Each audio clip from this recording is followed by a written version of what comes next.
Parece como si nada hubiera cambiado. Todo es desorden y las figuras del tablero del ajedrez parecen querer mantenerse autónomas e independientes. Es en realidad la última partida. Tras 30 años de reinado, Isabel logrará que esta convulsa asociación de individuos e intereses se convierta en un Estado moderno. Son 30 años de labor esforzada e incesante y en la que a veces es difícil distinguir dónde está el mando de Isabel y dónde se proyecta la sombra de Fernando y viceversa. Se complementan a la perfección y aunque sus tácticas son muchas, a veces distintas, los esfuerzos de ambos se dirigen hacia una meta común. Son una real y regia pareja. Cuando se calma el bullicio de la ciudad y se van apagando las luces de la casa, se enciende la luz del entendimiento. Desde este momento comienza Puerto de Libros, librería radiofónica, programa que contiene todos sus elementos tipo A. Puede ser escuchado por niños, niñas y adolescentes sin la supervisión de padres, madres o representantes. Comienza Puerto de Libros, librería radiofónica. Este programa llega a ustedes con el patrocinio de Puerto de Libros, librería de autor, ubicada en la Vereda del Lago y en el Teatro Varal de Maracaibo. Disfruta de los mejores libros a través de su página web puertodelibros.com.be. Sultana del Lago Editores, la única editorial venezolana que te ofrece el servicio de impresión bajo demanda para todo el territorio nacional. Conoce más de sus servicios en sultanadelago.com. El alcalde de Chacao, Gustavo Duque, un líder comprometido con la cultura y el conocimiento, dando ejemplos de una nueva forma de hacer política. Síguelo en sus redes sociales, @Gustavo Duque Sáez.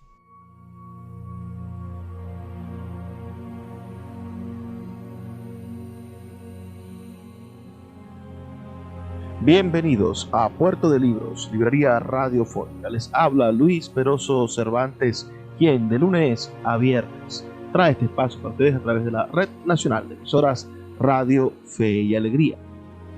23 emisoras conectadas para llegar a sus hogares con buenos y maravillosos libros.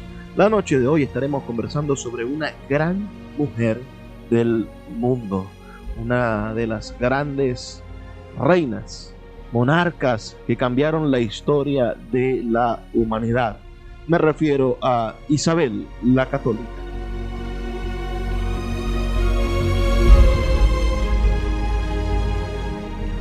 Pocas mujeres han tenido tanta influencia sobre la historia del mundo como esta gran castellana. Forzó su propio destino y se hizo con el trono de un reino convulso, desunido y pobre. De esta ruina forjó una nación a la que le impuso como única victoria la senda imperial. Era Isabel, hija de Juan II, rey de Castilla y León. Su medio hermano Enrique era el destinado a ocupar el trono castellano tras la muerte de su padre, y aunque las leyes de Castilla no prohibían a sus princesas heredar el reino, siempre eran relegadas por los varones. Por tanto, en caso de que Enrique muriera sin descendencia, antes heredaría el reino su hermano menor, Alfonso, y ella quedaría relegada. Es por esto que no resulta extraño que su nacimiento no produjera en los territorios de su padre gran alboroto y alegría. Con ella llegaba un nuevo vástago a la familia real, pieza importante dentro del juego de intrigas y diplomacia, pero destinado a ser un ser manipulado más que un manipulador. La fecha de su nacimiento ni siquiera se registró. Aparece mencionada en un documento que data de muchos años más tarde. Es por este documento que sabemos que nació el 22 de abril del año 1451 en una pequeña ciudad avileña del hermoso nombre Madrigal de las Altas Torres. Si de sus primeros años hubiera podido guardar memoria, recordaría a un rey débil, su padre, más culto que político, que había sido dominado primero por un gran noble, el conde don Álvaro de Luna, y más tarde por su segunda esposa, Isabel de Portugal. Sabría además la niña Isabel que para que su madre obtuviera cierto ascendente sobre su padre, la cabeza del conde tuvo que rodar por el cadalso. Esta tal vez fue su primera lección de vida. El poder es hijo de la fortuna. La vida siempre maestra, intachable maestra, le dio la oportunidad de aprender la lección por segunda vez. Isabel contaba con apenas 3 años, cuando un 20 de julio su padre murió, subiendo al trono su medio hermano Enrique, quien recibiría de la historia el riguroso ordinal de Enrique IV. Y tal vez el calificativo, o tal vez la calumnia de el imponente. A rey muerto, rey puesto. Enrique reina e Isabel de Portugal emprende el camino hacia la pequeña ciudad de Arévalo, apartada de la corte del nuevo rey ambulante y cada día más próxima a la locura que la acorrala más y más en su inefable e inexorable círculo, laberinto del cual no podrá escapar jamás la reina madre.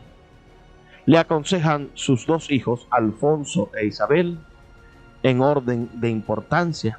Son sus manos derechas, son quienes intentan mantener la cuerda. Dicen que a la madre loca de Isabel la persigue el fantasma del conde y desde su locura y remordimiento gime: don Álvaro, don Álvaro. Los primeros 8 años tras la muerte de su padre transcurren en ese ambiente que posee algo de monasterio y algo de manicomio, hasta que su hermano, el rey, decide llevarla a la corte. Aunque niña, aprovecha el tiempo y emprende más de lo que se le hubiera exigido por su edad y condición. Costura y bordado, pero también dedica sus horas al estudio del castellano, de la historia, de la música y de la pintura. Enrique va por su segundo matrimonio.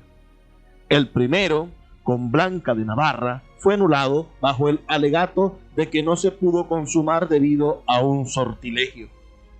Su segunda esposa, doña Juana de Portugal, ha tenido una hija, también llamada Juana, y de quien Isabel se convierte en madrina. Entre los personajes principales de la corte se encuentran don Beltrán de la Cueva, favorito del rey, y según algunos también de la reina. Pueden imaginarse qué significa el favor de la reina. De aquí que a la hijada de Isabel, heredera del reino e hija de la reina, se le llame despectivamente la Beltraneja. Antes hemos hablado de Isabel como una pieza del juego político, claro está. Pudiéramos seguir la imagen y contemplar el reino castellano de la época como un tablero de ajedrez, con piezas animadas que se mueven de acuerdo a sus ambiciones. El rey y la reina tienen, por supuesto, su importancia, pero no el poder absoluto entre las casillas del ajedrez. Los jerarcas de la iglesia, que serían los alfiles, y la nobleza, son torres y caballos, poseen enormes privilegios y posesiones. Ambos están siempre dispuestos a la rebelión, si con esta pueden obtener aún más dominio, si con esta, por supuesto, pueden hacer crecer su poder. La autoridad del rey se basaba más en su prestigio personal que en la institución de la monarquía en sí, en la España de ese entonces. No es por tanto difícil de comprender que un rey como Enrique IV tuviera que confrontar constantemente a nobles levantiscos conspiradores a cada esquina del Palacio Real. Poco amigo de la guerra, el rey Enrique IV estaba siempre dispuesto a negociar y, lo peor del caso, a ceder. Era indeciso. Prefería que las cosas tomaran su propio rumbo antes que imponer su autoridad real. Generoso para otorgar privilegios y posesiones a sus nobles favoritos, a sus cortesanos preferidos, al mismo tiempo carecía de una palabra firme.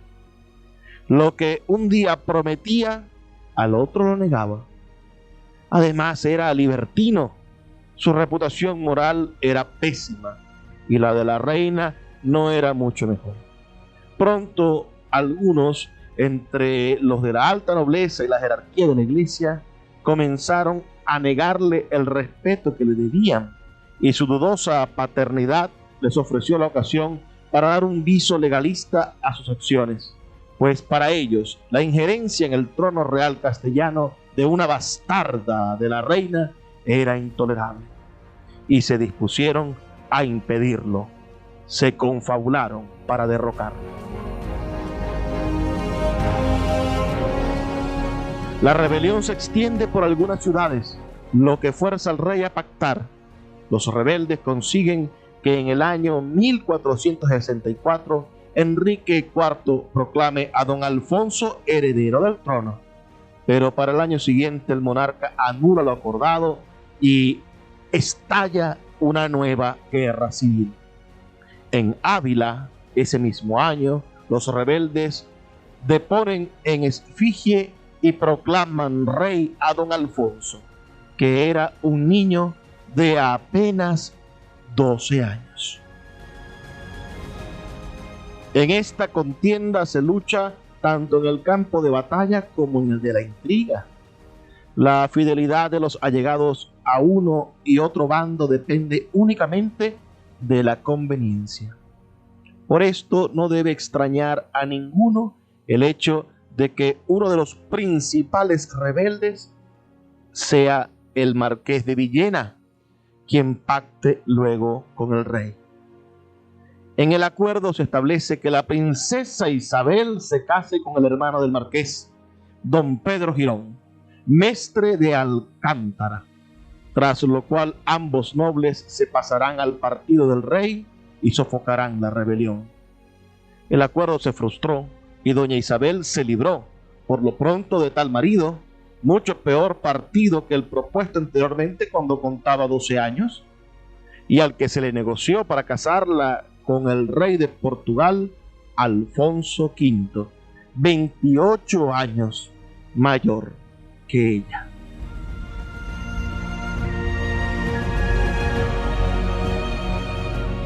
Esta noche estamos compartiendo con ustedes aquí en Puerto de Libros, Librería Radiofónica, la verdadera historia de Isabel I, la Católica, esa mujer que rompió la historia del mundo en dos.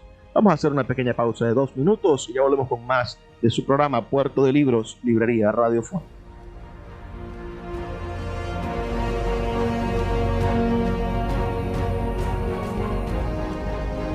Escuchas Puerto de Libros con el poeta Luis Peroso Cervantes. Síguenos en Twitter e Instagram como @Librería Radio. Quiero hablarles de la gestión cultural de Gustavo Duque, el alcalde del municipio Chacao, quien ha desarrollado en estos últimos 6 años una gestión impecable en favor de la lectura, del rescate de las tradiciones populares de Chacao, de la búsqueda de soluciones a los problemas inmediatos de ese municipio y sobre todo para convertir a Chacao en la capital cultural de Venezuela. Los invito a que sigan a Gustavo Duque Sáez, alcalde de Chacao, en sus redes sociales y que descubran que existe una nueva forma de hacer política en Venezuela. El poeta Luis Peroso Cervantes le acompaña en Puerto de Libros, Librería Radiofónica, por Radio Fe y Alegría, con todas las voces.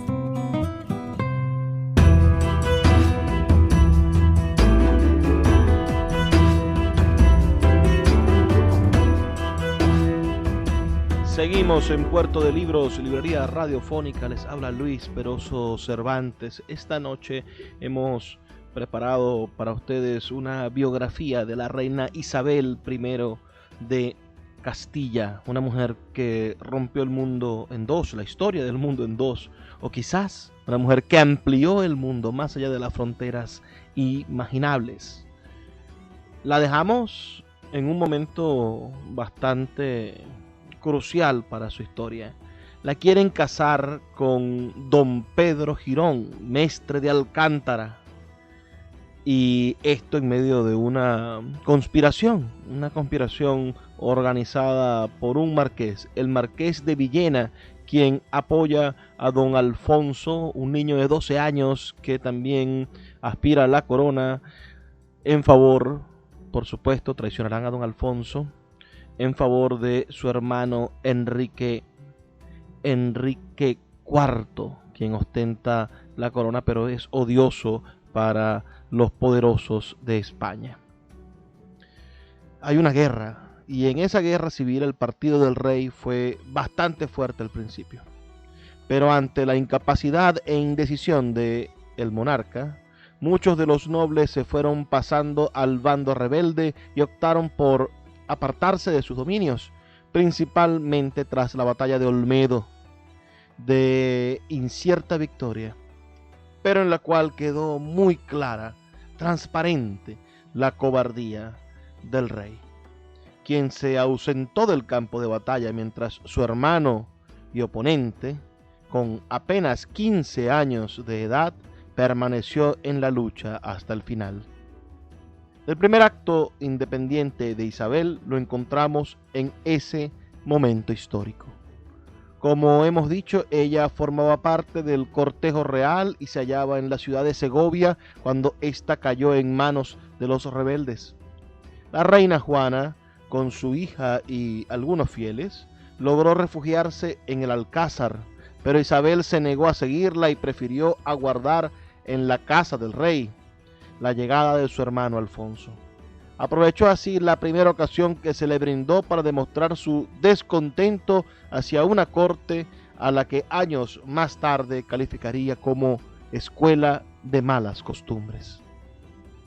Isabel, junto a su hermano Alfonso, se traslada a Arévalo, donde se encuentra su madre, ya totalmente loca, y el mayor número de los partidarios de su hermano Alfonso. En este periodo de tregua, Enrique ha recuperado Segovia y Toledo le rinde obediencia y lo recibe como rey. El bando de Alfonso quiere recuperar esta última ciudad y se pone en camino. Pero en Cardeñosa, el 5 de julio del año 1468, Alfonso muere. Así, la guerra queda como en tablas, como suspendida. En esta partida de ajedrez, el rey solo se le puede ganar con otro rey. Pero los alfiles, caballos y torres no están dispuestos a dejarse gobernar tan fácilmente por un rey al cual ya no consideran digno. Recuerdan a alguien que se encuentra cercano, y aunque nació para peón, las circunstancias le moldean con la figura de reina. Llegó el momento de coronar a Isabel.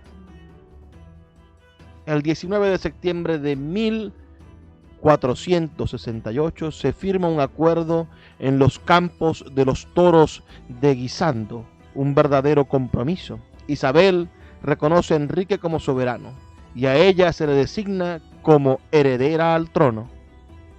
Enrique paga un doloroso precio, pues, ya fuera hija o no, amaba entrañablemente a Juana, a la Beltraneja, a esa niña que verdaderamente era inocente en todo esto.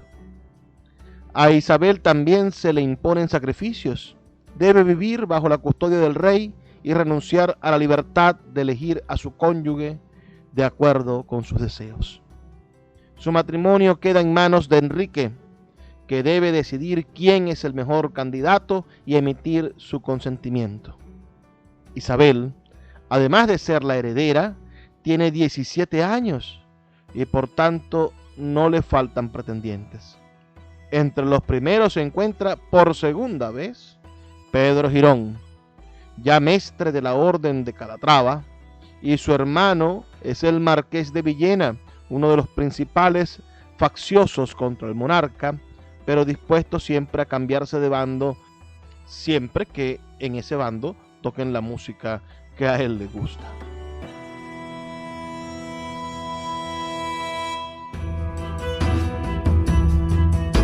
Enrique, deseoso de atraérselos, le otorga al mestre la mano de la princesa. Según se cuenta, tal vez excesivamente novelado, Isabel pasó momentos angustiosos. Se encontraba en la pequeña ciudad de Ocaña e imploraba que la muerte se la llevara antes de verse convertida en la esposa de don Pedro. Mientras, él se dirigía hacia el lugar fanfarroneando que Isabel sería suya por las buenas o a la forzada. El cielo algo escuchó, pero el que pasó a mejor vida, probablemente a purgar las fechorías que había cometido, fue el mestre. Así se salvó la infanta de ese matrimonio que hasta cierto punto habría sido deshonroso. Otros candidatos eran, tal vez de nuevo, el rey de Portugal, Alfonso V, y el hermano del rey de Francia, el duque de Berry, que era también delfín. Mientras el monarca español deliberaba cuál era el más conveniente, Isabel también analiza y rechaza a ambos. Ya ha demostrado no seguir, al igual que su medio hermano, los acuerdos pactados en el Guisando. Y aunque más fugitiva que libre viajera, pues se mueve sin consentimiento real por Castilla y protegida por hombres armados dispuestos a defenderla del rey, parte de Ocaña. Primero se dirige a Madrigal, donde nació, luego a Valladolid, ciudad a la que entra el 30 de agosto de 1469. Poco después, el 14 de octubre, se encuentra por primera vez con su prometido, el que ya ella eligió y que no podrá ser otro que Fernando, rey de Sicilia y príncipe heredero de la corona de Aragón. Pero para llegar a ese encuentro, a ese momento en el cual se vieron y por fin se ataron sus corazones, tuvo que disfrazarse de arriero. Imagínense esta interesantísima historia de amor, increíble para la época. Es uno de los amores más interesantes y de los cuales más se ha escrito, el amor de Fernando e Isabel, pero en aquella época ni siquiera se habían visto una sola vez. El matrimonio fue un acuerdo político y completamente calculado. Eligiendo como consorte a Fernando, la princesa eliminaba, o por lo menos debilitaba, a un posible rival, ya que Fernando, por ser también un trastámara, aspiraba al trono castellano. Por otro lado, la situación del reino aragonés no era extremadamente favorable, y ya que ella ofrecía un matrimonio conveniente, podía imponer condiciones. Demandó que se le concediera un valiosísimo collar, el de la reina de Aragón, que probablemente no sabía que se hallaba empeñado en Valencia. La disponibilidad de 4.000 soldados a expensas del monarca aragonés y por último 20.000 florines de oro. Las demandas de Isabel ponen en apuros a Juan II de Aragón, pero este cumple y tras él la princesa. El 18 de octubre se desposa con Fernando y el 19 se completa la ceremonia religiosa. El oficiante fue el arzobispo de Toledo, quien había sido uno de los principales en las luchas contra Enrique IV y también era uno de los grandes instigadores de ese matrimonio. Fue además quien consiguió la dispensa papal para que se casaran los príncipes, absolutamente necesaria por ser ambos contrayentes primos sanguíneos. Dispensa que, según se supo más tarde, nunca existió y no será otorgada hasta muchos años después, y además por otro papa. La reacción del rey de Castilla no se hizo esperar. Anuló los pactos de Guisando y nombró a Juana heredera del trono y se prestó a concertarle un matrimonio conveniente. Una vez más, el elegido es Alfonso V de Portugal, tío de la princesa, pero quien no se decide a aceptarla. A principios de diciembre de 1474, el rey se encuentra en Madrid e Isabel en Segovia. Allí permanece desde hace menos de un año en compañía de su hija, también llamada Isabel, que ya cuenta con 4 años, pero sin la de su marido, quien se halla en Aragón intentando resolver algunos conflictos internos provocados por la nobleza. Isabel vive en el Alcázar, del que es gobernador don Andrés de Bobadilla, marido de su mejor amiga Beatriz, pero también mayordomo de la corte de Enrique, y cuya fidelidad por lo tanto se presta, si no dudosa, inestable, pero empaña poco su valor político, pues bajo su poder, guardados en el Alcázar, están los bienes del reino. En estas circunstancias recibe el 12 de diciembre la noticia de que su medio hermano Enrique IV, rey de Castilla y de León, ha muerto pocas horas antes. Isabel, sin consultar a nadie ni enviar emisarios a su marido, se viste de luto y exige que se celebre inmediatamente en la capilla del Alcázar la misa de difuntos y señala para el día siguiente la celebración en la iglesia de San Miguel de las exequias y acto seguido su proclamación como nueva reina y la coronación como Isabel I de Castilla.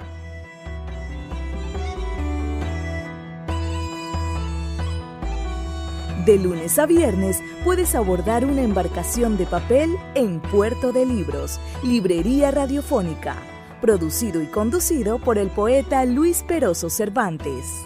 Un programa dedicado al maravilloso mundo de la lectura, la cultura y la intelectualidad.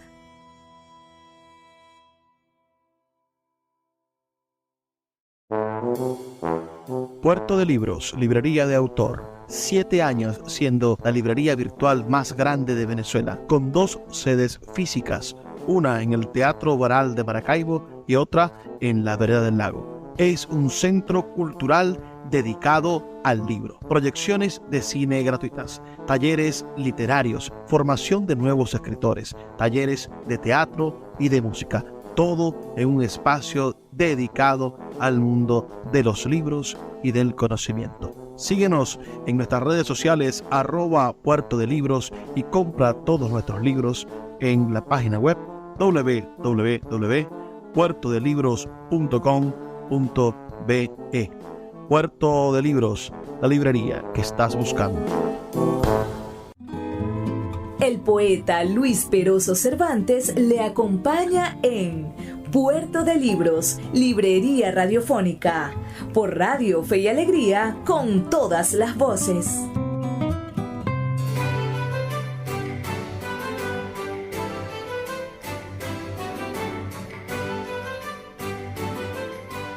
Seguimos en Puerto de Libros, Librería Radiofónica, compartiendo con ustedes esta noche la biografía que hemos preparado de la reina Isabel la Católica.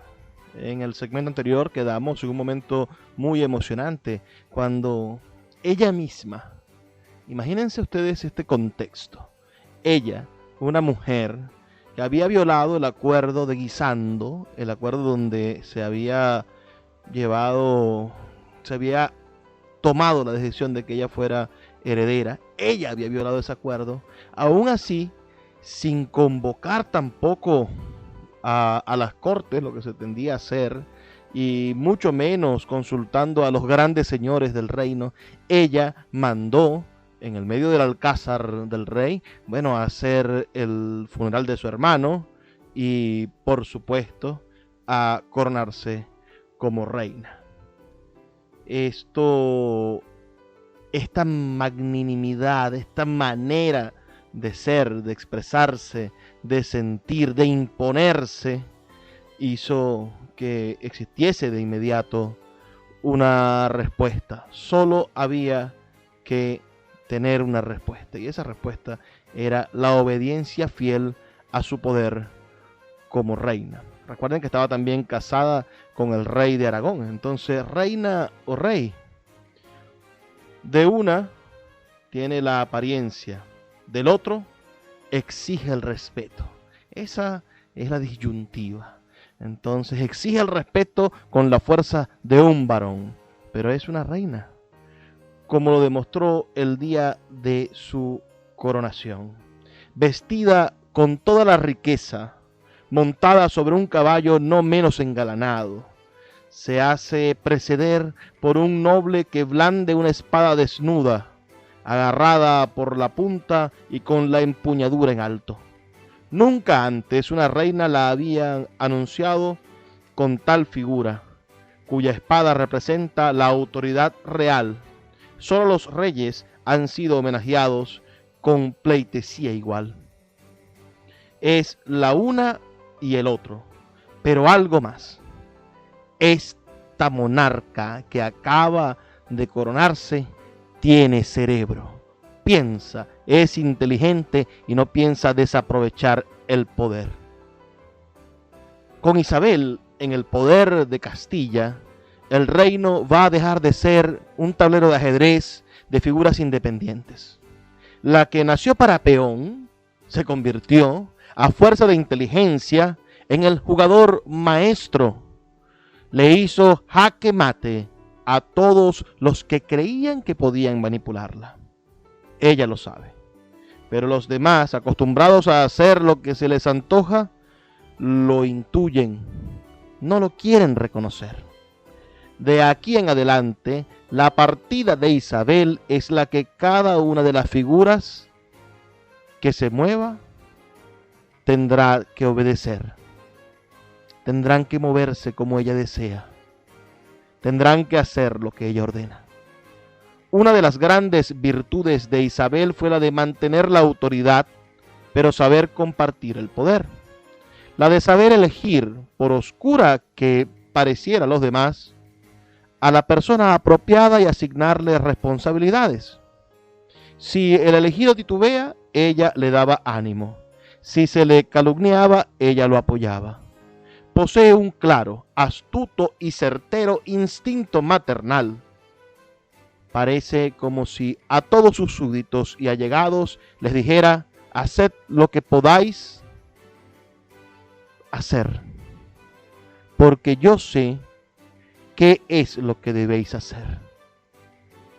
Impone una fuerza moral lejana para nosotros, pero que a sus coetáneos le impulsó hacia lo que entonces y aún ahora parece un imposible. También tiene algo de ama de casa. Cada cuarto, en su caso, cada cuadrángulo del tablero de ajedrez, se limpia uno a uno y después pasa al siguiente. No posee el encanto del malabarista que saca una carta detrás de otra y quien lo observa no sabe ni de dónde ni para qué hace estas cosas. Pero aunque lento, aunque parezca que divaga, ella está construyendo no un castillo de naipes, sino la Castilla imperial. Su primer escollo es su propio esposo, don Fernando, que quiere ser rey de Castilla. Para darnos cuenta del calibre del rival, recordemos que la mayoría de los estudiosos lo señalaban como el modelo en el que Maquiavelo se inspiró para escribir su conocida obra El Príncipe, maquiavélico antes de que existiera el término. A don Fernando no le supo muy bien que su esposa se coronara reina de Castilla en su ausencia y que además se declarara legítima sucesora y propietaria de estas tierras. Como mucho, según la retórica isabelina, él era el insigne marido de la reina de Castilla. Por si fuera poco, la noticia de la muerte de Enrique IV no la supo por ella. 3 días después de la carta enviada por el arzobispo de Toledo con la noticia, llegó la de Isabel informándole el mismo acontecimiento y en la que le declara que tenerle a su lado sería de suma conveniencia, pero que dada la complicada situación de los asuntos de Aragón, que ella no comprende, le deja a él la decisión de unirse a ella. Fernando no duda en un instante y esa misma noche, a pesar del mal tiempo de tormenta, se pone en camino hacia Castilla, atraviesa la frontera y asume el título de rey de Castilla.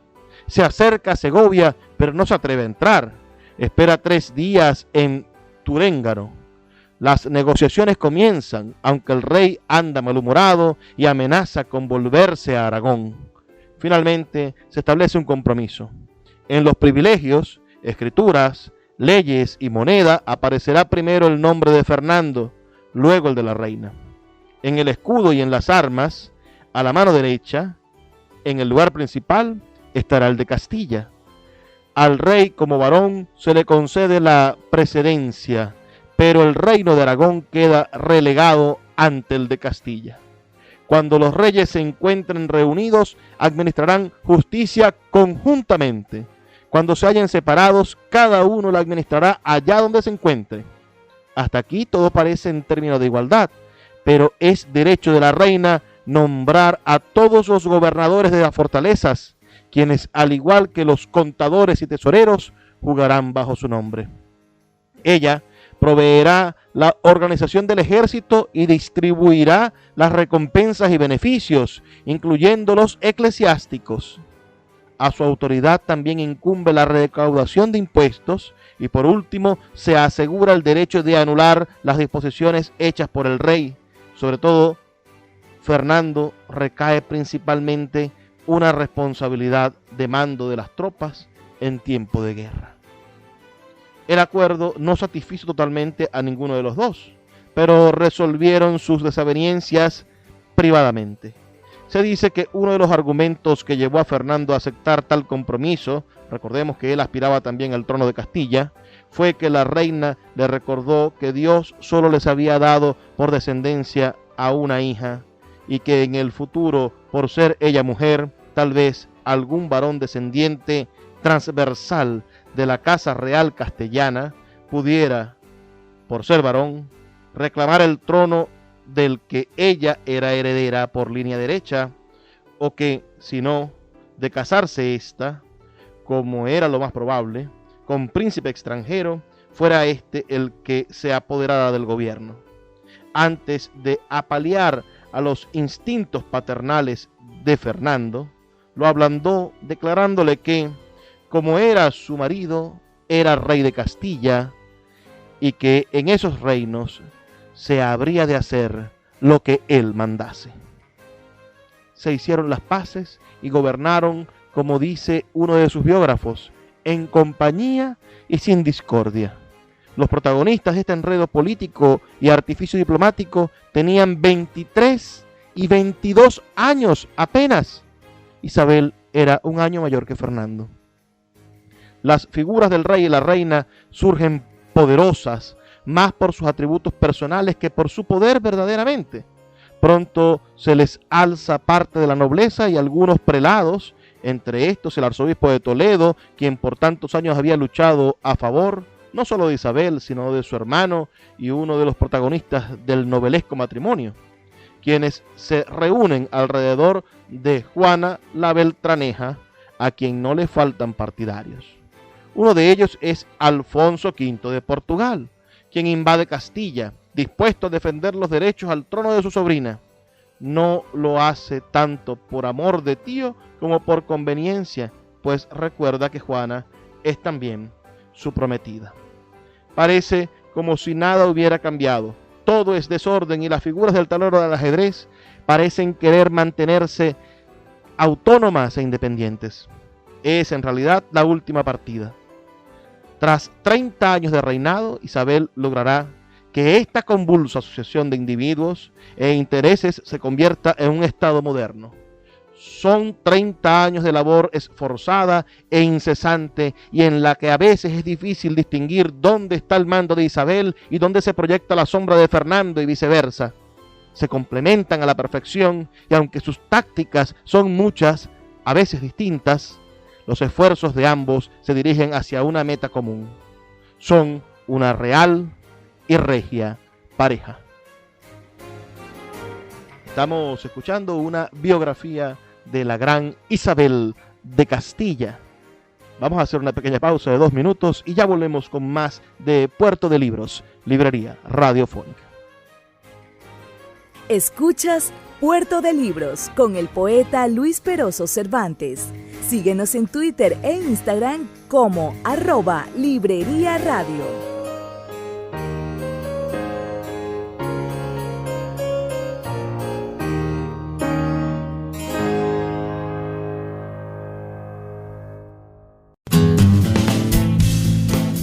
Sultana del Lago Editores es una empresa zuliana de servicios editoriales. Nuestro catálogo tiene más de 100 títulos de autores nacionales e internacionales. Además, somos la única editorial que presta servicios de impresión bajo demanda en Maracaibo.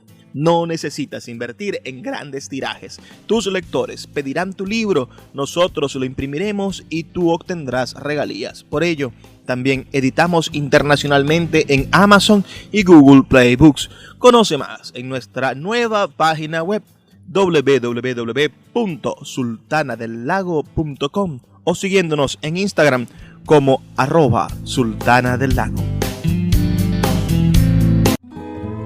El poeta Luis Peroso Cervantes le acompaña en Puerto de Libros, Librería Radiofónica, por Radio Fe y Alegría, con todas las voces.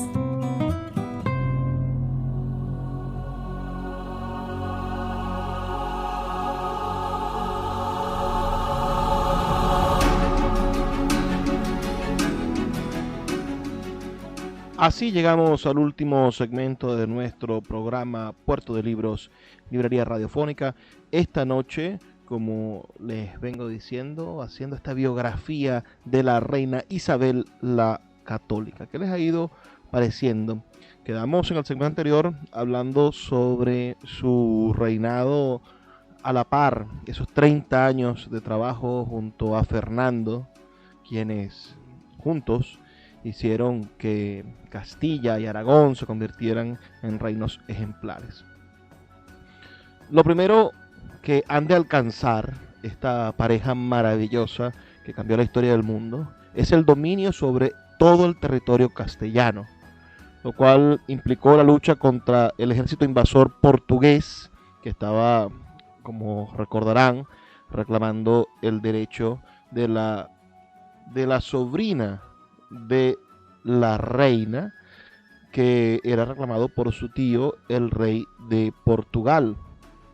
El sometimiento de la nobleza rebelde era otro objetivo, e incluso más tarde la victoria sobre los franceses. Para octubre del año 1479 ya se ha logrado el cometido. Castilla está pacificada. Se lucha en todos los campos, en el militar y el diplomático. Los monarcas están en continuo movimiento, asedian ciudades, defienden otras, someten a las que se alzan en su contra.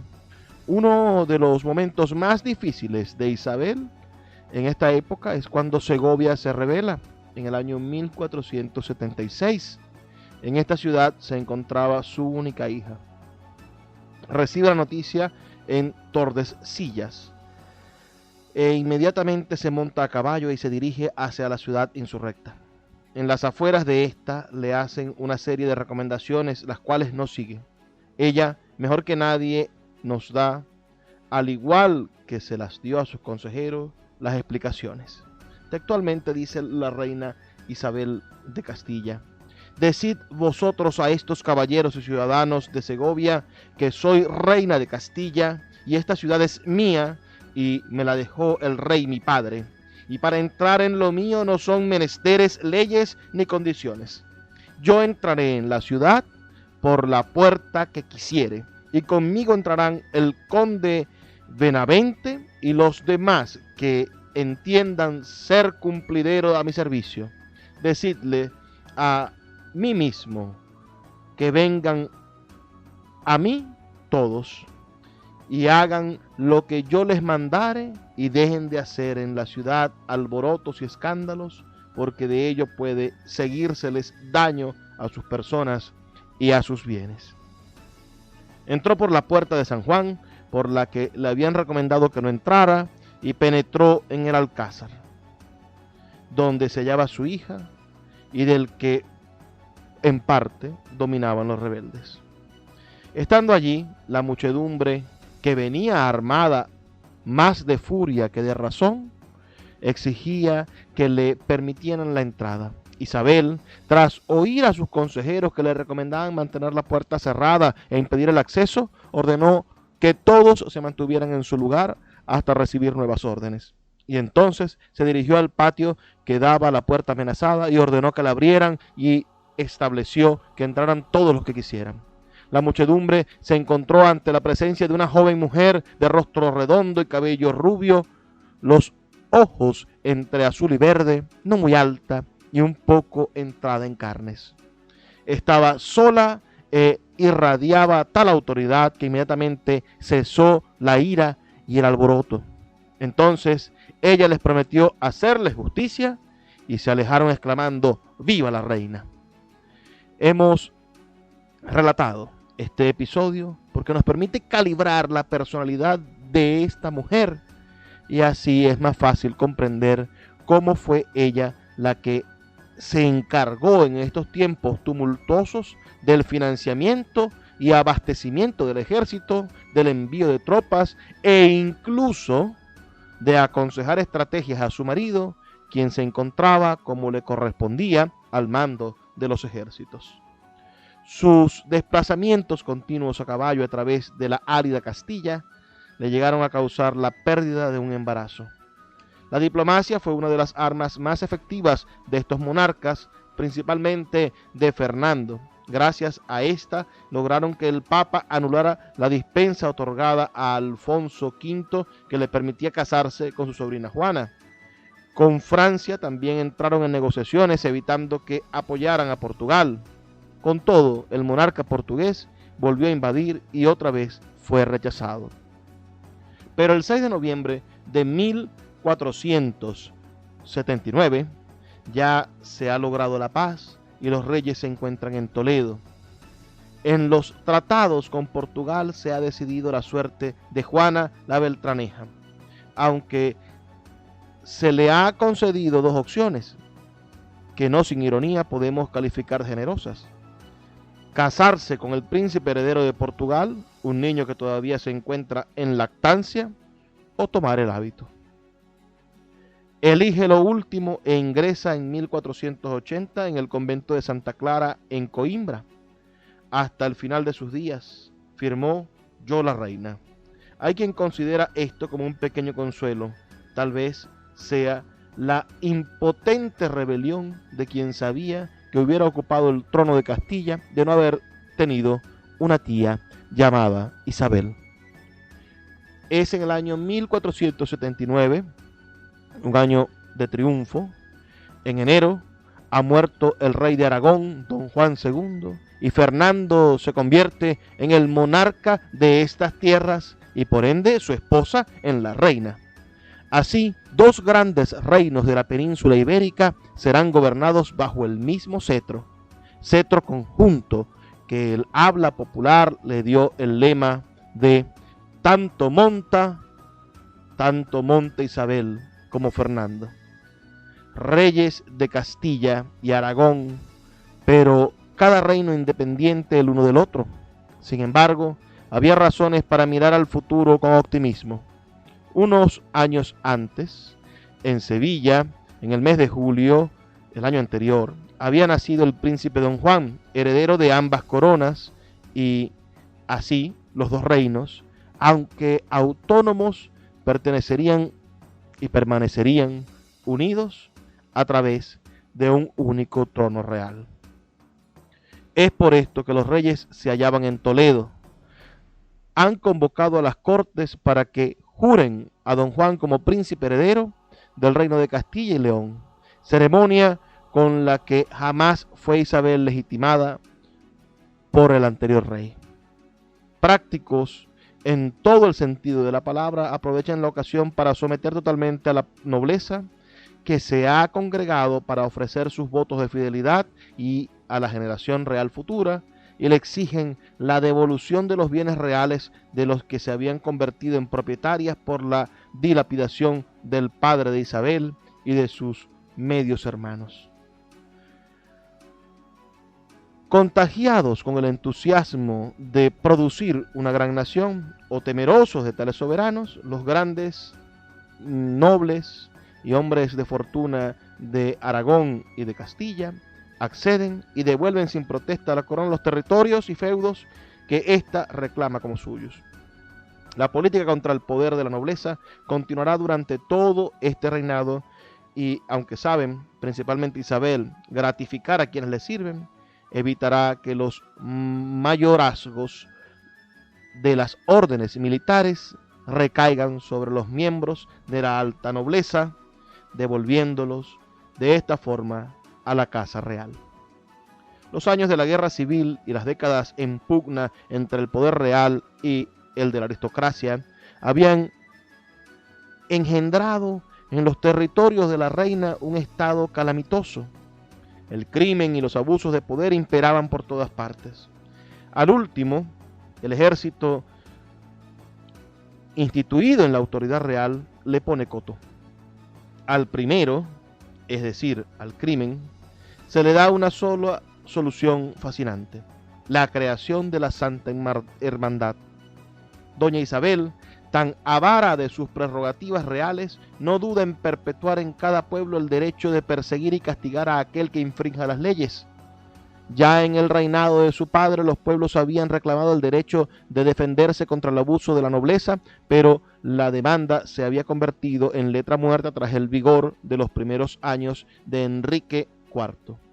A la Santa Hermandad se le da el poder y se le transforma entre mayo y junio de 1476, se la reglamenta. Se le concede al pueblo la autoridad de defender sus derechos y castigar a los criminales. La Santa Hermandad está integrada a nivel local por auténticas milicias populares que se encargan de satisfacer la sed de justicia del pueblo castellano, cansado ya de abusos de la nobleza y de inseguridad, y del daño que ocasionaban los delincuentes sobre caminantes, mercaderes y labradores, y que son, por las circunstancias de la época, plaga sobre la propiedad, los hombres y las mujeres. Con la Santa Hermandad, cada pueblo hace justicia sobre su jurisdicción, y así, poco a poco, empieza a imperar sobre la tierra castellana el miedo a cometer un crimen, pues por primera vez en muchos años se paga, y se paga con creces. Un capítulo difícil de tratar es el de la implantación de la Inquisición a partir del 17 de septiembre de 1480. Tema tortuoso, pues cualquier historiador se encuentra con el implacable e inextinguible prejuicio del lector acerca de la leyenda negra de España. En primer lugar, debemos aclarar que la Inquisición no fue creada en Castilla y, de hecho, fue impuesta tras grandes debates. Es verdad que para el hombre moderno es absolutamente inconcebible la imposición de una ortodoxia religiosa y aún más su consecuencia, la posibilidad de la pérdida de una vida humana por alejarse de esta. Pero en aquella época era vista con otra óptica y no parecía tan horrible, sino algo así como la ortodoxia que prima en pleno siglo XX. La ortodoxia, por supuesto, de la política. O la del siglo XXI, que es lo políticamente correcto. La unidad de creencias entre el monarca y su pueblo se arguyó en España como la única posibilidad de unión entre la sociedad cuya variedad étnica y lingüística la consideraba hacia una imperecedera fragmentación. La Inquisición fue un instrumento del Estado y su misión era la de mantener impoluta de herejías la fe.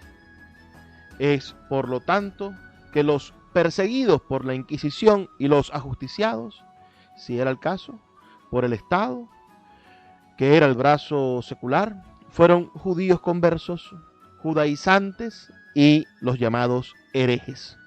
La Inquisición española poco se preocupó, como en otros países, de la persecución de brujas y de hechiceros, considerando esto generalmente fantasías. Tampoco fue la Inquisición, por lo menos en España, un instrumento del oscurantismo. En su famoso índice jamás aparecieron como proscritos los nombres de Galileo, Copérnico, Newton, Leibniz, Spinoza, Descartes o Bacon.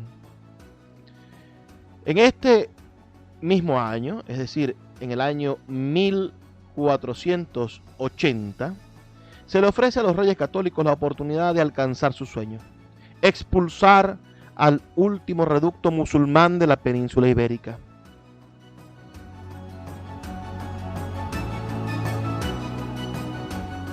Una incursión musulmana al territorio cristiano le da la oportunidad de declarar la guerra al reino de Granada. La guerra hará que la reina despliegue otra vez sus dotes administrativas y financieras en el campo militar y que vea llevar a la realidad una de sus invenciones: los hospitales de campaña. Y en esta lucha, llena de episodios caballerescos por ambas partes, contemplará cómo los nobles que habían logrado controlar y que hasta hacía poco se combatían los unos a los otros, se empiezan a apoyar entre sí, guiados por una meta común. La victoria, alcanzada gracias tanto al campo militar como al diplomático, llega al fin tras 10 años y los reyes entran en la ciudad de Granada el 2 de enero de 1492. En su séquito se encuentra un extranjero, un genovés que ha vagado por las cortes de Europa en espera de que alguien le financie un sueño. Es don Cristóbal Colón, quien ya ha tenido contactos con los reyes castellanos, pero que tras un análisis de su proyecto por un consejo de sabios, ha encontrado en España la misma respuesta que en otros lugares: su proyecto es imposible. Anhela con ardor llegar a las Indias por la vía atlántica y todo el mundo sabe, ya desde la antigüedad, que la tierra es demasiado extensa para que esto sea factible.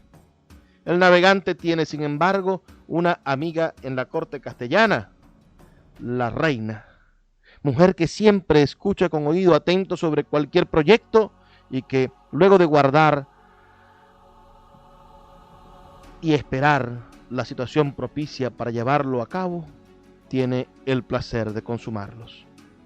Sus reinos están pacificados y se ha reconquistado el territorio ocupado por los musulmanes desde 8 siglos antes. Por lo tanto, hay que canalizar las energías nuevas hacia nuevas empresas.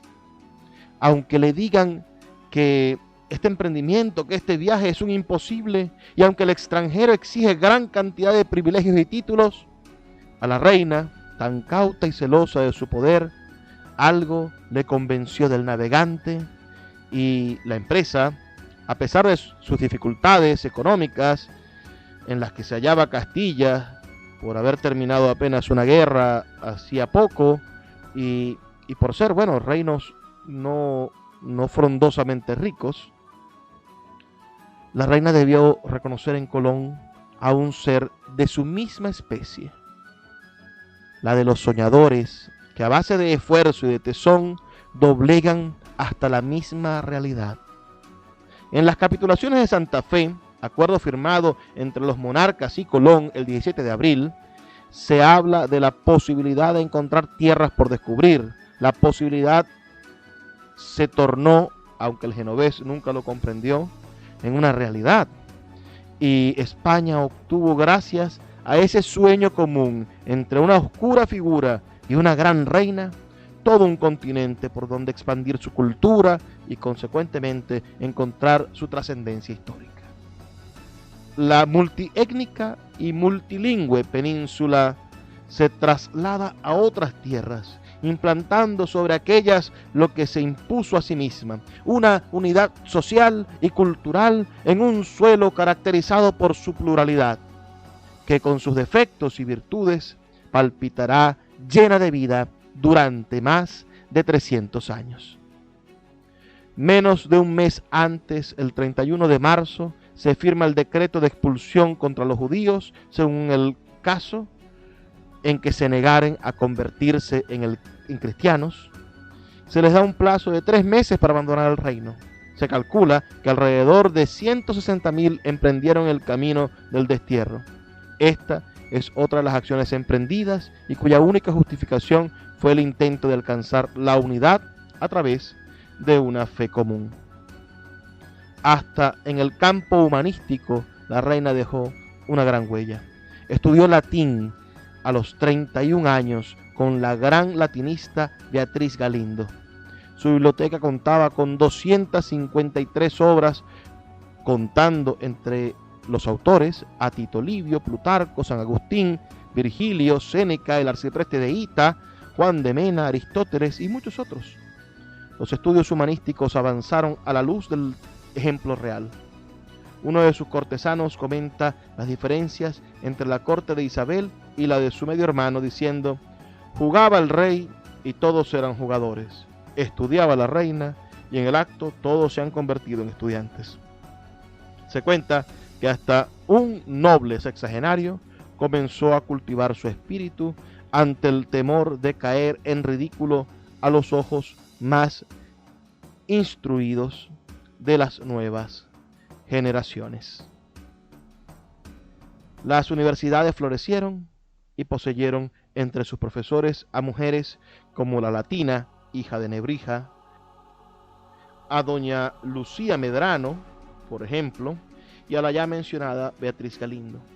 Por si parece esto poco innovador, se debe mencionar que la primera gramática de una lengua moderna se imprimió en 1492.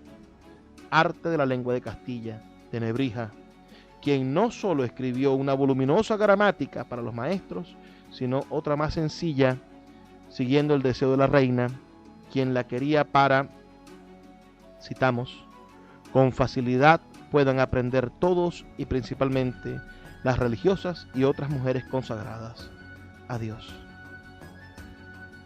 A estas últimas las deberían tener ya en la mira, pues para 1493 emprende la reforma del clero. Esta misión fue encargada, aunque ella colaboró activamente, a Fray Fernando Jiménez de Cisneros, más tarde cardenal y regente de Castilla, pero en estos momentos su confesor, y a quien casi a la fuerza le había impuesto el arzobispado de Toledo. No sin dificultades emprendieron tal labor, pero aunque los resultados no fueron impresionantes, lograron acallar escándalos y se elevó la moral tanto del clero regular como del secular. Es esta una de las razones por las que la reforma luterana, que arrastró a gran parte de Europa en el siglo XVI, no tuvo gran fuerza en España. Como vemos, esta reina que había nacido para peón transformó totalmente a la sociedad castellana y le dio la oportunidad de convertirse en una nación unida y potente. Pero todo esto dependía de un precario hilo, el de la sucesión. Isabel tuvo 5 hijos, 4 hembras y un varón, don Juan. Este último era el destinado a gobernar, pero habíamos dicho antes, los reinos de Castilla y León y el de Aragón, es decir, casi la totalidad de lo que hoy se considera España, aparte del de Sicilia y del conquistado por la astucia de Fernando y el brazo valiente del gran capitán, me refiero al reino de Nápoles. Los reyes fueron casando a sus hijos y a cada nuevo matrimonio parecían más poderosos. Juan se casó con Margarita de Austria, hija del emperador y rey de romanos. Isabel, viuda del rey de Portugal, se casó 7 años después de enviudar con un primo de este y también rey de Portugal, don Manuel. Juana con el archiduque don Felipe, soberano de los Países Bajos y duque de Borgoña y presunto sucesor de su padre Maximiliano en el trono imperial. Catalina, la más pequeña, con Arturo, heredero del trono de Inglaterra. Solo María quedaba por casar. En pocos años, toda esta gran red de poder y seguridad se descompone. Don Juan, el heredero, muere el 8 de diciembre de 1497 a los 18 años. Y su esposa Margarita da a luz una niña prematura que nace muerta. La herencia recae por lo tanto en Isabel, la primogénita y favorita de la reina, pero el reino de Aragón se niega a jurarla heredera por ser mujer. Hay un momento de optimismo cuando Isabel queda encinta. De tener un hijo varón, se aceptará como heredero del trono aragonés. El 23 de agosto de 1498 nace un niño, pero la madre muere en el parto.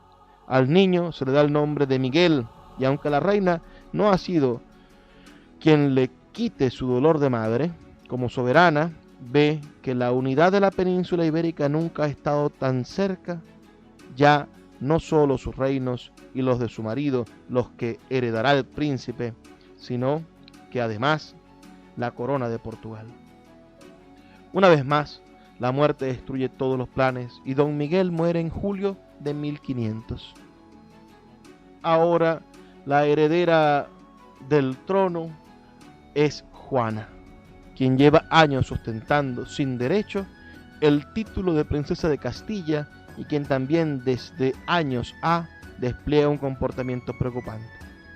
Ha heredado de su abuela el desequilibrio mental. Nada puede hacerse. El 7 de mayo de 1501 los archiduques se encuentran en Toledo, donde serán jurados como herederos del trono castellano. Pocas ganas tendría la reina de festejar, considerando que dejaba la corona en manos de una loca y de don Felipe, quien mostraba desapego y desinterés hacia los asuntos del reino. No fue su falta de alegría la que suspendió las celebraciones, sino las noticias que llegaban de Inglaterra. El príncipe Arturo había muerto. Los últimos años de la reina están rodeados de luto. Se triunfa en la política y en la diplomacia, pero la muerte destruye todo lo logrado. Así, el 26 de noviembre de 1504, a los 53 años de edad y 31 de reina, murió en Medina del Campo. 3 días después, había completado su testamento, iniciado el 12 de octubre, con lo que terminaba su actuación como monarca para dedicarse después a la oración y preparar su alma para la otra vida. Su testamento es un monumento de cordura humana. Como cristiana pide que el dinero que se le fuera a gastar en las exequias se le entregue a los pobres y elige una sencilla sepultura en el convento de San Francisco de Granada. Como mujer manda que si su esposo elige otro lugar para ser enterrado, se traslade su cuerpo junto al de él, pues porque el ayuntamiento que tuvimos viviendo es que nuestras ánimas, espero en la concordia de Dios que eternan en el cielo, lo tengan y representen nuestros cuerpos en el suelo. Y a Fernando, como amante esposa, le entrega sus joyas para que se acuerde del singular amor que por él sintió, para que se acuerde también que ha de morir y que ella lo espera, y para que con ese recuerdo pueda vivir más santa y justamente. Es su último regaño al marido, a quien tuvo que perdonar la existencia de 4 bastardos. En el documento su preocupación por Castilla aparece también, y a los archiduques los designa como herederos, mandato inevitable por las leyes de sucesión, pero les advierte que no nombren para cargos importantes a extranjeros, ni que hagan leyes cuando se hallen fuera de Castilla, y pensando seguramente en la locura de su hija, manda que si ésta no quisiere o pudiese gobernar, que sea su esposo don Fernando quien gobierne como regente hasta que don Carlos, hijo de los archiduques, cumpliera 20 años. Hija y madre de locas, hasta en sus últimos momentos poseyó una inteligencia clarividente y, tal como ella intuyó y previó, a doña Juana hubo que apartarla del gobierno. También pensó en las tierras de América, específicamente en sus habitantes, y ordenó al rey y a los príncipes que no consintieran que los habitantes de estas tierras recibieran agravio ni en sus personas ni en sus bienes, y que si algún agravio ya habían recibido, recordaba seguramente sus problemas con Colón, que lo remediasen y proveyesen. Por último, todos sus bienes muebles se los otorga a la iglesia, a los hospitales y a los pobres. Fernando se casó con Germana de Fox, matrimonio que Isabel hubiera rechazado como mujer, pero que como reina probablemente no solo lo hubiera aceptado, sino alabado también, pues unía a Navarra con los otros reinos españoles. La muerte los reunió nuevamente y juntos reposan en Granada. Su sepulcro es espléndido, esculpido en mármol, con dos figuras que los representan dormidos tal y como fueron en vida. Pero poco conoceríamos a Isabel si pensáramos que sus restos reposan allí. Debajo de la magnífica capilla se encuentra un ataúd de plomo y sin adornos. Allí reposa Isabel. El mausoleo glorioso es para la reina. Mujer y reina, ambas merecen la inscripción que más tarde se puso en su tumba. Ipsa lauda virtu. Por sí misma será alabada. Esa es Isabel la Católica.